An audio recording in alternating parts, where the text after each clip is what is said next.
So this is a place that I've been coming to for years and years and years, just walking dogs, going on walks with my family, and just stuff like that. But not once have I ever even thought about taking photos here, or, it's never crossed my mind, and I don't really know why. It's quite an interesting place. It's called the Dynamite Towers, or Gwyvian Towers, but everyone around here knows it as the Dynamite Towers. And it's basically where they used to test explosives, I think for World War One and World War Two, but this place is filled with like man-made craters and like mounds and stuff, and it's now got quite a weird vibe to it. It's very like naturey but also industrial. Like in the background, I'm not really sure if you can see, but there is a chimney stack right there, and then just over to the left of it, there is a factory for, I think it's something to do with like clay or something, but it's a very weird vibe here because it's, very naturey on one part and very industrial on the other. It's also filled with these little like ruins that I'm just sat on right now. They're just like concrete buildings that have just, been taken over by, nature, and they make quite interesting subjects. But anyway, I thought I'd just make this video to just talk about this camera here, which I have now had for an entire year. And I wanted to do this video differently. I didn't just want to sit in my room and talk about it like I usually do. I wanted to actually go out and use the camera that I'm talking about. And that's exactly what I'm doing now. I'm using my Intrepid, getting some photos on some really funky films, X-ray film, and I'm hoping to make a video about it soon, so be sure to look out for that. But anyway, I don't really want to talk about this camera too much. I mainly just want to take photos, so we're going to talk and put video over this, or just have a little talking segment and then go into video. So we'll first just talk about some things that I like about this camera, and the first one is definitely like the weight and form factor. When this camera is pushed down to its smallest size, it is able to fit in this bag here, like all of my equipment, everything that I brought today, with the camera, tripod, lens, light meter, loop, all my accessories, including my X-T4 and the tripod that my X-T4 is on, was able to fit in that bag, and that would not be possible if this camera wasn't able to collapse down into such a small size, especially this tripod as well. This tripod can go up to like 7 feet, but it can collapse down to about that big. It's really cool. I actually might put a link in the description to this. It's like 50 quid on Amazon, so it's like really good like quality, and it's actually surprisingly worth it. But yeah, the form factor of this camera is crazy. Like, it's tiny. It's very small 4x5 camera, and that is arguably one of my favourite things about it, because it means I can just come out on my bike and have a full entire large format setup with me without using like some giant rucksack. I'm literally just using a new bag that I've got. It's just like a Dickies utility bag or something. It can surprisingly hold my 4x5 setup and more. I might actually do an entire video about that bag, because it's a surprisingly good photography bag, even though it's not made for photography. But the second thing that I really like about shooting the Intrepid, or just large format in general, is the image quality. The image quality while shooting large format is genuinely crazy. Like, it's unbelievable how high quality it is, and it's just amazing, and it just puts everything else to shame, especially when you're using like a good lens and you have some good film. Next up is the fun factor. It's just really fun to use, and I don't think I've ever had as much fun shooting film as I have done with this Intrepid, and more specifically the Intrepid with the Loma Graphic back, because that's just something different. It's really fun to use, and yeah, I recommend it 100%. But those are just a couple pros that I've written down. I don't want to make a repeat of my 6 months with the Intrepid video, so I'll just get on to a couple cons now. And the first con is something that's actually really affected me in a negative way, and that is that it's so good that it puts everything else to shame. I've really struggled shooting medium format film, and definitely 35mm film, since using this Intrepid 4x5. It's basically just put into shame, and I don't really want to use them as much anymore. I like the process of using this camera, and I like how the images come out, and I like the look of everything. But when I'm shooting medium format film now, it just doesn't excite me as much, because this camera has just, been better than any other camera that I've used. Another con is the price of the film. I've actually got some really cheap X-ray film in it right now, so you can get like loads of it for a very little amount of money, but it does come at a very big cost of the ISO being basically nothing. But if you want to get normal film, then it's going to cost you probably about £50 for 25 photos, and that's black and white. If you want to shoot colour, then it's going to be about £8 a shot if you're shooting portrait 160, which is just mental. Like, I cannot afford that. And the third con is the slower process can be a bit detrimental to portraiture. As much fun as shooting portraits is with a camera like this, it's also a pain in the ass because it takes so long to set up the shot and get everything right that your subject or model won't be as natural as they usually are if you're shooting with a digital camera or even a medium format camera or anything like that. They're just going to be a bit more tense. But anyway, that's it for the pros and cons.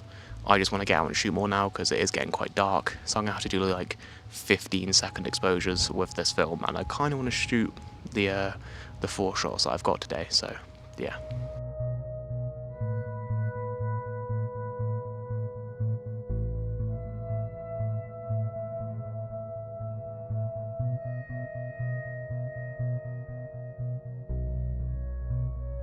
So I think I've got my first composition. It's quite nice. I'm going to try and get this big power pylon being the main subject. You've got the leading lines. Sky is quite a nice texture, and then the foreground is quite cluttered, and I think it's just quite a nice scene. There's not really anywhere that I can actually just put the camera down to get a good shot of me taking this photo, so I think I'm just going to put it away, take the shot, and then move on to the next location. But this location is also covered in poo, so I've got to be careful where I actually stand and where I take the photo. I've luckily put my bag and my helmet in a place that there's nothing on the ground, so that's quite nice. But itching to get this shot. It's quite a nice one to start this little video with, so yeah.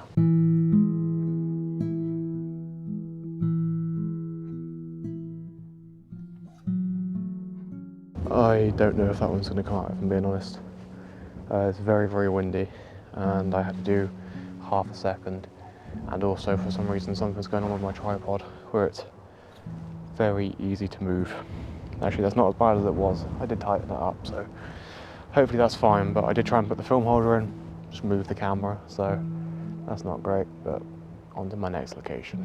This next shot is going to be a bit of a difficult one because my tripod is set up on a very wobbly surface, as you can see, so this isn't going to be great, but I really want this shot as it's quite a cool shot. I like the foreground and the shadows, not the shadows, and the clouds are quite dark and look a bit gloomy and quite mean. The tripod was about to get blown over just then. That wasn't very good. I might actually have to turn the camera a bit. That's more sturdy, but it's still pretty dodgy. I want to go as low of an aperture as possible, but that means still a 2-second exposure with this film. This would be a very nice day to not actually be shooting this film, but I thought I'd come out and try it. I wasn't expecting it to get so dark so quick. The continuity of this video is going to be a bit weird because I actually recorded the first photo about 20 minutes before I even sat down and spoke to you guys. So yeah, the light's really running out. I think I might actually only be able to get this photo, maybe one more if I go to a location where either it's got a very stable surface or not much wind. Oh, this is horrible. Fucking hell. Oh, why has it got to be so windy? At least it was easy to focus.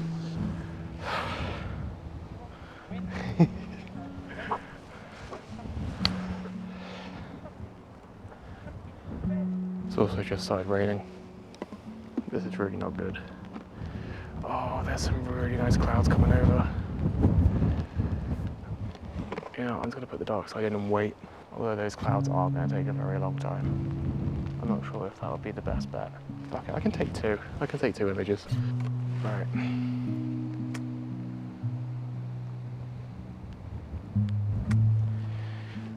It's a bit over 2 seconds. I think that was more like 3.5, but I'd rather be a little bit over than under.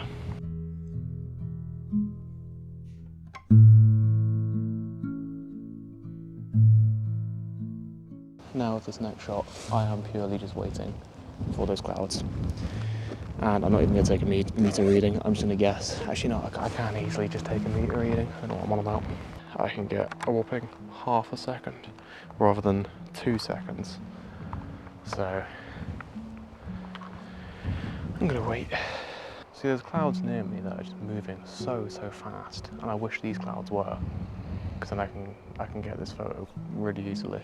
But the clouds aren't as nice of a shape and don't have as much colour as they had, or as much like nice light. But you know, I think if they move over, that could be quite a nice photo. Even now could be quite a nice photo, but I want to wait for those clouds and see if they still have the golden light on them, because that would be very nice. The clouds ended up losing a lot of their light, so I've given up on that photo. But I'm gonna head over this hill so the sun can actually shine, and then see what type of photo I can get over here.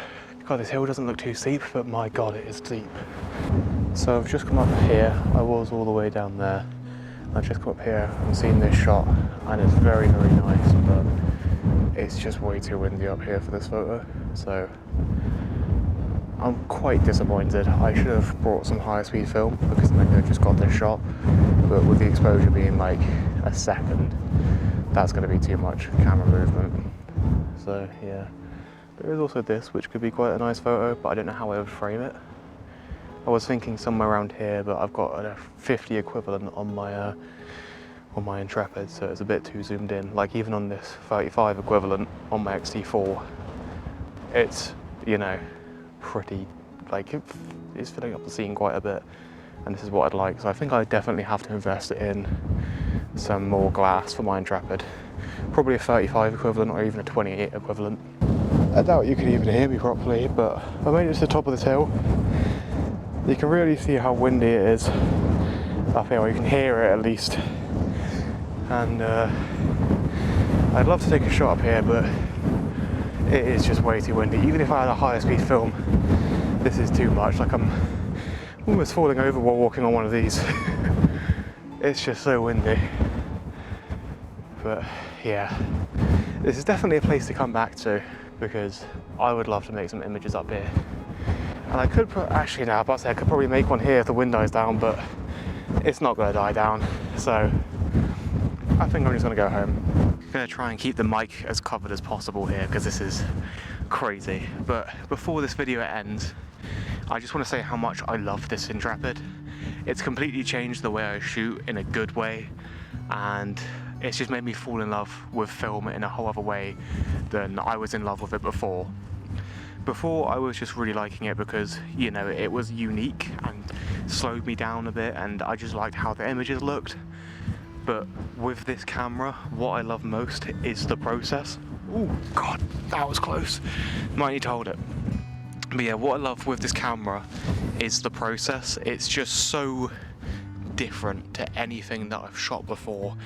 And I think shooting with other large format cameras, like the ones that I've used, not one of them is the same. They are all different in their own unique way, and I think that's what's amazing with large format photography, is although the camera is the same in the way it works, it will be different with where the buttons are, where the what lenses you can use, you know, how the camera operates, just everything like that. Everything about this camera is different to other cameras, and I love it. But obviously with the Intrepid, it does have its downsides. Like the build quality isn't great, and I'm even getting some rust on these little knobs here that fold and collapse the camera. So there are definitely downsides to shooting with an Intrepid, but I think it is the perfect way to get into large format film, especially if you want to go the cheaper route. Obviously you can go with like a Graflex or, you know, something like that, and be able to shoot that for like probably like £50 to £100, but you're not going to have the reliability that this has and the warranty that this has. So in my opinion, it's much more wise to invest in a newer 4x5 camera than to go with something cheap that's like 60, 70 years old. Obviously if you find one in good condition, then that's a different story, but you know, if you're just going out on a whim and, you know, buying like a Crown Graphic for like 50 quid and you want to shoot on that, good luck, because 9 times out of 10 there's going to be something wrong with it. Whereas if you put Whereas if you put a bit more money into it, you can get one of these, or if you really want to go bougie right away, you can get, you know, like a Chamonix or something like that, and get like a really nice 4x5 camera as your first camera. And I'm definitely not going to stick with this camera forever. I do love it, but I think it's going to be time to upgrade in like probably like 6 months to a year. You know, when I actually start shooting a lot more 4x5 film, because right now I shoot it a decent amount, but I don't shoot it enough to invest in a new camera, like, because they're like $1.5 probably.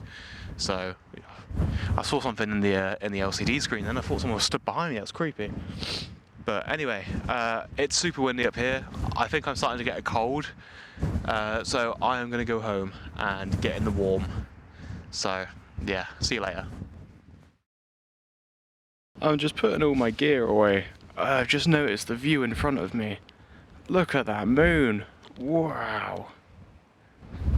What a nice way to end the video. That is actually crazy. It doesn't look that big on the camera, but that is massive.